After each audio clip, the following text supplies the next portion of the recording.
Hi guys, it's Night Fear, and I have come on today to finally do my Contemporary-A-Thon Wrap Up. This is extremely late, and I should have way done this before now, but I don't know, for some reason I've been putting it off. So I just wanted to share with you the books I read. I only read 3 books, but the books fit into all 7 challenges, so I'll be sharing the 3 books and which challenges they fit in. So, let me go ahead and get started. The first book I want to share with you is The Serpent King by Jeff Zentner. This book covers most currently purchased, blurple on the cover. It's kind of a different color of blue, but as you see, it's blue all along the cover. It also covers dark, emotional, hard-hitting, and picture on the spine. Because as you can see, there's the picture of them sitting right there. So there's the picture. So this is about 3 friends, and they are kind of the misfits. They're kind of picked on, and things are happening in each one of their lives. One of the kids, his dad, is actually in prison. Not going to go over why he's in prison, because that's actually a big part of the book. But there's also a lot of religious things going on with him. There is another boy whose dad is very abusive. And then we have a girl who... I don't know what's going on. I can't remember what's going on with her.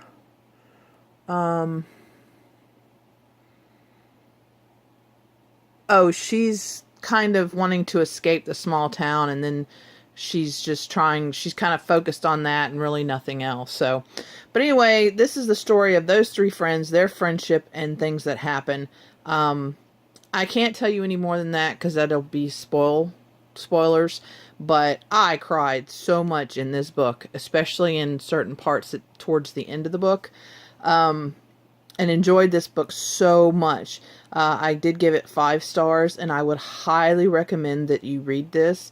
I mean, it is a story of surviving bullying, what happens after high school, friendship. I mean, it's just such an amazing book. I just would highly, highly recommend. Then the next one I want to talk about is The Art of Being Normal by Lisa Williamson. Let's see if I can get this where it's not so glary. There we go. That's better. Okay. So this is a book. Oh, wait. This one covers diverse and dark, emotional, hard-hitting. And this one, and actually it does do the blurple because it's got blue and purple right here on the ends also. So... but this one is about a boy who everyone thinks or assumes is gay, and he actually wants to be a girl. So it tells all the emotions that are going on in his head through all the not telling anybody, and should he tell somebody, and what's going on with me, and all those stories. And then there is another part of the story about another guy who was new at school, and we're all trying to figure out what's going on with him, and the odd friendship between these 2. There's more to it than that, but once again, if I go into it, then it's going to spoil it. And so I love the title, The Art of Being Normal, because it's like, what really is normal? One person's normal is not another person's normal. So there really is never a normal. This is the first book by Lisa Williamson I've ever read. I really, really enjoyed it. I also gave this one 5 stars. So I would highly recommend this one. And it's got some very touching parts and some very hard-hitting parts to it. So yeah, I would highly recommend that you check this one out. Now the last book that I read was not, I did not enjoy it as much. It is one that I read for non-traditional format, because even though I'm going to be showing you the physical book. I did listen to it in audio. And also, this one also has a picture on the spine, so you can see the picture. But this is Where She Went by Gail Forman.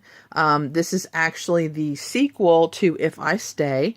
If I Stay was all about this girl who, her and her family were in a car accident, and she's in a coma, and it's from her perspective, and it's all, is she going to stay? Is she going to go? Does she want to live? Does she not? Etc., etc. This book is told by her.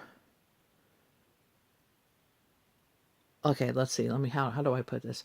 This is told by afterwards. It's, did I write down how many years after? I think it's like 3 years after. 3 years after. And it's told from his perspective. Well, this one was told from hers.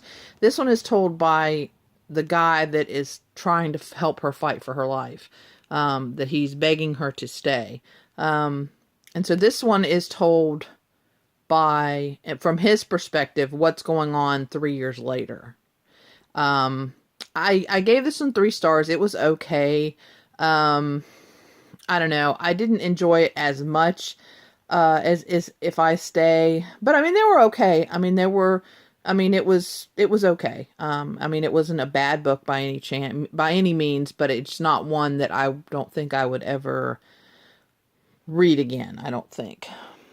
But anyway, so that was my Contemporary-A-Thon. I also read, and I forgot to do that one, but it's called Roll of Thunder, Hear My Cry by Mildred D. Taylor. But I did not get it read before the readathon was over. I did read it last month, though. And it is about a black family in the 1930s in Mississippi. And it is told from Cassie's perspective, mostly.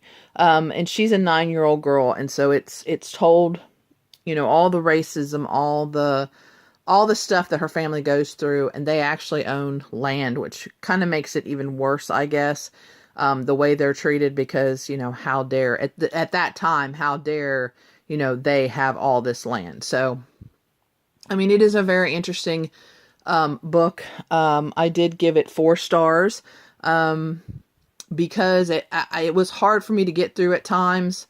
And I think that's just her writing style.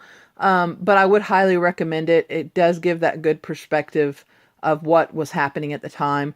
The language of that time is definitely in the book. So the N-word is used, other things are used, racial slurs.